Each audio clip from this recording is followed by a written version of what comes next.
Either apologize to my mother right now, my husband barked across the crowded dining room, or pack your things and get out of my life. I looked down at my terrified 4-year-old daughter, calmly picked her up, grabbed my purse, and walked out toward the driveway. Behind me, my mother-in-law sprinted onto the pavement, her voice shrieking through the night air. "Leave the Porsche! You don't get to take my son's car. My name is Alia Larson." To understand how a lavish Sunday family dinner at a sprawling desert estate in Paradise Valley, Arizona devolved into an immediate marital collapse, you have to understand the fragile, pathetic lie my husband and his family had been living for 4 long years. In their world, appearances were everything, status was traded like currency, and truth was an unwelcome intruder. I am a 31-year-old founder and managing partner of a commercial logistics technology firm based in downtown Phoenix. Over the past decade, through relentless 80-hour work weeks, strategic risk-taking, and shrewd acquisitions, I built an enterprise that generated millions in annual revenue. Long before I ever laid eyes on my husband, I owned my primary residence, a 6-bedroom architectural compound nestled against the foothills of Camelback Mountain in Paradise Valley, along with a secondary luxury penthouse overlooking the Phoenix skyline and a high-yield commercial real estate portfolio. My husband, Marcus Vance, 34, was a handsome, polished luxury residential real estate agent whose actual sales volume was consistently abysmal. Marcus lived in a world of perpetual performance. He wore bespoke Italian suits, wore high-end timepieces, and spoke with the casual cadence of old money royalty. But behind the sharp suits and smooth charm was a man drowning in personal credit card debt, whose career survived almost entirely on the illusion of grandeur. When Marcus and I met 4 years ago, I misread his attentive, polite demeanor for emotional sophistication. I believed I had found a partner who respected my hard-earned success and valued quiet stability. I was dead wrong. Before we walked down the aisle, my corporate legal counsel insisted on drafting a comprehensive, airtight prenuptial agreement. Every asset acquired prior to our marriage, including my Paradise Valley estate, my investment properties, my corporate equity, and my personal vehicles, remained held strictly under the Alia Larson Revocable Living Trust. Marcus signed the document without hesitation, barely skimming the financial disclosures because his ego convinced him that marrying into my world meant he automatically owned it. What I didn't realize until much later was the extent of the grand lie Marcus spun for his family. Marcus's mother, Beatrice Vance, was a deeply bitter, status-obsessed woman who lived in a modest 2-bedroom condominium in Scottsdale. Beatrice spent her days monitoring social registers, making passive-aggressive comments about people who lacked lineage, and obsessing over her family's social standing. To maintain his standing as the golden child, Marcus lied to Beatrice, his sister Genevieve, and his extended relatives. He led them to believe that he was the visionary entrepreneur in our household. He told them that he had purchased the multi-million-dollar Paradise Valley estate, that his real estate firm was generating 7-figure commissions, and that I was merely a quiet corporate manager who handled administrative tasks for his growing portfolio. 4 years, I tolerated Marcus's harmless posturing during family gatherings. When Beatrice made condescending remarks about my clothes or offered me advice on how to manage a grand home properly, I remained silent to keep the peace. I loved my husband, and I foolishly assumed his fragile pride needed a little space to breathe. That silence turned out to be the biggest mistake of my life. The dynamic shifted drastically after the birth of our 4-year-old daughter, Nora. As Nora grew older, Beatrice's condescension began targeting my child. Beatrice constantly criticized Nora's manners, her clothing, and my parenting style, insisting that a girl of Vance lineage needed strict, old-fashioned discipline. The boiling point arrived on a warm Sunday evening in late October. We were hosting a catered dinner party at our Paradise Valley home for Marcus's extended family. Over 15 relatives were gathered around the long teak table on the outdoor patio, sipping vintage wine and eating imported seafood. Throughout the evening, Beatrice acted like the undisputed ruler of the estate. She barked orders at the catering staff I had hired, complained loudly about the wine selection, and repeatedly reminded the guests how hard Marcus had worked to buy this slice of paradise. Marcus sat at the head of the table, puffing out his chest, soaking in his mother's praises without offering a single word of truth or correction. I sat near the middle of the table, focused entirely on feeding Nora her dinner and keeping her entertained. Around 8 o'clock, 4-year-old Nora accidentally bumped her elbow against the edge of the dining table. A crystal goblet filled with sparkling water tipped over, splashing across the edge of the teak wood and landing on Beatrice's leather handbag resting on the chair next to her. It was an innocent, minor childhood accident, but Beatrice reacted as if my daughter had committed a violent crime. Beatrice stood up so fast her chair screeched against the stone tiles. She slammed her hands onto the table and pointed a manicured finger directly at my 4-year-old daughter's face. "You clumsy, unmannered little brute," Beatrice screamed, her voice echoing across the courtyard. "Look what you've done to my bag. You have no discipline, no class, and absolutely no respect for fine things." Nora burst into tears, terrified by the sudden violent outburst, and buried her face into my side, her tiny shoulders shaking uncontrollably. My blood ran ice cold. Quiet tolerance I had maintained for 4 years vanished in a single microsecond. I pulled Nora close, stood up slowly, and looked Beatrice directly in the eyes. "Beatrice, do not ever speak to my daughter like that again," I said, keeping my voice low, firm, and dangerous. "She is 4 years old. It was an accident. Lower your voice and sit down." The entire patio fell dead silent. The extended family gasped in collective shock that anyone dared to challenge Beatrice Vance. Beatrice's face flushed a deep crimson. "How dare you command me in my son's house?" she shrieked, gesturing wildly around the grand estate. "You are an ungrateful, low-born intruder. My son built this life. He bought this home, he provides the food on your plate, and he tolerates your pathetic presence. You should be begging on your knees for the privilege of sitting at this table." I turned my head and looked directly at my husband, expecting Marcus to step in, correct his mother's delusion, and defend his daughter. Instead, Marcus stood up, adjusted his silk tie, and glared at me with pure, cold condescension. He had decided that protecting his grand lie in front of his family was far more important than protecting his wife and child. "Alia, that is enough," Marcus commanded, his voice dripping with arrogance. "You do not talk to my mother with that tone. You are embarrassing me in front of my entire family." I stared at him, incredulous. "Marcus, your mother just screamed at our 4-year-old daughter over spilled water. Are you seriously taking her side?" Marcus took a step closer, towering over me, trying to intimidate me into submission. He wanted to put on a show of authority for his mother and relatives. "I said that is enough," Marcus barked loudly, his voice booming across the courtyard. "Either apologize to my mother right now, on your knees, or pack your things and get out of my life." The extended family sat in smug silence, some of them smirking. Beatrice crossed her arms, a triumphant, malicious smile spreading across her face. They all believed I was a financially dependent wife who had no choice but to bow down, apologize, and accept their abuse. I looked at Marcus for 3 long seconds. I saw the weakness, the deceit, and the absolute lack of character in the eyes of the man I had married. "Fine," I replied softly. "I'll go." I didn't shed a single tear. I didn't raise my voice.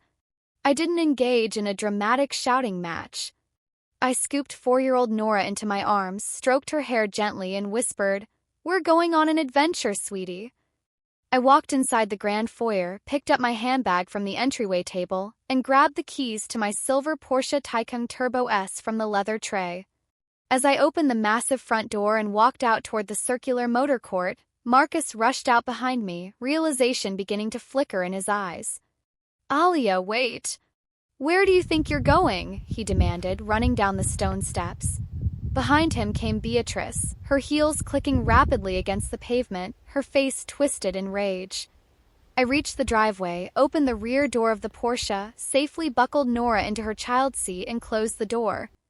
I slipped into the driver's seat, pressed the start button, and listened as the electric motors hummed to life. Just as I shifted into drive, Beatrice sprinted up to the driver's side window, banging her fist against the glass. "Leave the Porsche!" Beatrice screamed, her screeching voice piercing through the night air. You don't get to drive away in my son's luxury car. That car belongs to Marcus. Step out of the vehicle right now, you thief. Marcus stood a few feet back, his face turning pale as a sheet. He knew the truth. He knew what was registered to whom. But his mother was still completely consumed by the grand illusion he had created. I rolled the double-pane window down 2 inches, looked straight into Beatrice's bulging eyes, and spoke with absolute terrifying clarity. "Check the vehicle registration, Beatrice," I said calmly. "And while you're at it, check the property deed to the house you're standing in front of." Without waiting for a response, I pressed the accelerator, smoothly guiding the Porsche through the massive wrought iron security gates, leaving Marcus and his mother standing in the dusty desert air. I drove directly to my private penthouse in downtown Phoenix. I ordered a warm dinner for Nora through room service, played her favorite animated movie, and tucked her into bed. Once she was fast asleep, I poured myself a glass of water, sat down at my glass desk, and dialed my senior managing attorney, Silas Sterling. Silas had managed my corporate trust and commercial real estate portfolio for over 8 years. When I explained the events of the evening, Silas didn't sound surprised. He sounded ready. "Alia, we prepared for this exact contingency when you signed the prenuptial agreement," Silas said smoothly over the phone. "Your trust holds absolute, unassailable title to the Paradise Valley estate, the Porsche, the Range Rover, and all liquid accounts. Marcus has no legal standing whatsoever. How would you like to proceed?" "Execute total legal separation," I instructed firmly. "Serve the divorce petition immediately, issue a formal notice of property revocation, freeze all secondary corporate credit cards assigned to his name, and secure the estate." "Consider it done," Silas replied. "By 8 o'clock tomorrow morning, Mr. Vance will receive a very thorough lesson in Arizona property law." The next morning unfolded with surgical precision. 7:30 a.m., while Marcus was presumably sleeping off a hangover in the master suite of my Paradise Valley home, 2 commercial security vans pulled up to the main gate. A team of private security guards, accompanied by a master locksmith, entered the premises. At precisely 8 a.m., Marcus's personal cell phone rang. It was Silas Sterling calling from his legal chambers in downtown Phoenix. Marcus answered the phone, assuming it was an attempt to negotiate my tearful return. "Tell Alia she can come back once she offers my mother a written apology," Marcus announced arrogantly into the receiver. "Mr. Vance," Silas Sterling's cold, authoritative voice cut through the phone line like a razor blade. "I am not calling to negotiate. I am calling to inform you that as of 8 a.m. this morning, your marriage to Mrs. Alia Larson is subject to an active petition for dissolution filed in Maricopa County Superior Court." Marcus went silent on the line. "Furthermore," Silas continued smoothly, "as the sole trustee of the Alia Larson Revocable Living Trust, my client has officially revoked your permissive occupancy of the residence located in Paradise Valley.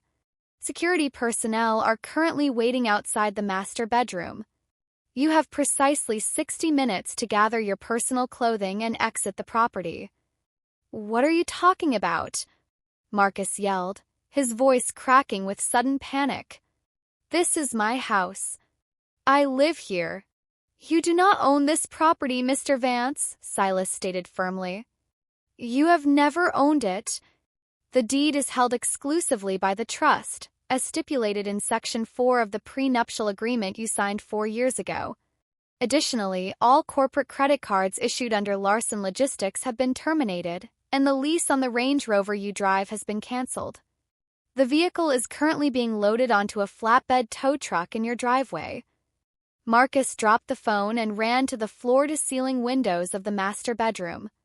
Looking down at the circular motor court, his world shattered in real time. A tow truck was actively hoisting his luxury Range Rover onto its bed. 2 private security guards were stationed at the front doors, holding clipboard documentation. Standing near the fountain, looking completely bewildered and hysterical, was his mother, Beatrice. Beatrice had arrived early that morning, fully expecting to move into her son's grand estate to celebrate my departure. Instead, she was met by security guards who refused to let her step past the foyer. When Marcus stumbled downstairs in his bathrobe, frantic and disheveled, Beatrice ran to him, crying out, "Marcus! What is going on? These men are telling me this house doesn't belong to you. Tell them who you are." Marcus stood in the grand marble foyer, looking at his mother, completely stripped of his illusion. The arrogant real estate mogul who had demanded my submission the night before was gone. In his place was a terrified, broke 34-year-old man who had been exposed as a complete fraud in front of everyone he knew. "Mom, stop!" Marcus choked out, his face pale, staring at the floor in utter humiliation. "It was never mine. None of it was mine." Beatrice froze. The realization hit her like a physical blow. The grand estate, the luxury vehicles, the high society lifestyle, the catering, the staff, it had all been funded, owned, and maintained entirely by the woman she had spent 4 years abusing and belittling. The security team escorted Marcus and Beatrice off the premises by 9:15 a.m. Marcus was forced to pack a single duffel bag of clothing and ride in the passenger seat of his mother's modest subcompact car as she drove him back to her 2-bedroom condo in Scottsdale. Over the next few weeks, the truth spread like wildfire through Marcus's extended family. The very relatives who had sat at my dining table snickering while Beatrice humiliated me learned the full extent of Marcus's lies. Marcus's real estate license was suspended shortly after due to unpaid broker fees, and he was forced to take a low-level administrative desk job to pay off his mounting personal credit card debts. Through my legal team, I secured sole legal and physical custody of my daughter Nora, along with a complete financial severance that preserved every single asset I had built before and during the marriage. Today, as I sit on the sunlit terrace of my Paradise Valley home, watching 4-year-old Nora run happily across the lush green lawn, laughing as she chases butterflies in the morning light, I feel a deep, unbreakable sense of peace. My life is quiet, secure, and entirely mine. I built it with my own hands, protected it with my own foresight, and reclaimed it the moment disrespect tried to enter my sanctuary. I learned that you must never shrink your light, lie about your success, or tolerate emotional abuse just to protect the fragile ego of a partner who refuses to stand up for you. True strength is knowing your worth, holding your boundaries, and walking away cleanly, leaving those who took you for granted to deal with the harsh reality of their own illusions. Educational lesson: this situation highlights critical legal principles regarding premarital assets, trust ownership, and marital property rights. Premarital property protection via revocable living trusts. Assets acquired prior to marriage and titled exclusively within a premarital revocable living trust remain separate property under family law, provided they are not commingled with joint marital funds. Legal limits of permissive occupancy. Living in a spouse's solely owned home does not grant equity or permanent occupancy rights. When sole ownership is established by deed and prenuptial agreement, the owning spouse, via trust administration, has the absolute legal right to revoke occupancy upon marital separation. Third-party vehicle title registration. Property claims made by non-titled third parties such as family members are legally void. A vehicle registered solely under an individual's name or trust remains exclusive property, and attempting to forcibly seize or prevent its operation constitutes unlawful interference. Personal advice: never minimize your financial independence or sacrifice your personal dignity to soothe an insecure partner or appease toxic in-laws. When a spouse permits their family to disrespect you and demands your submission under threat of abandonment, take them at their word and exit immediately. True self-respect means building an unassailable foundation, legally, financially, and emotionally, so that when someone gives you an unfair ultimatum, you can calmly choose yourself and your children without hesitation. Protecting your peace and upholding your boundaries is the greatest gift you can give to your children and your future.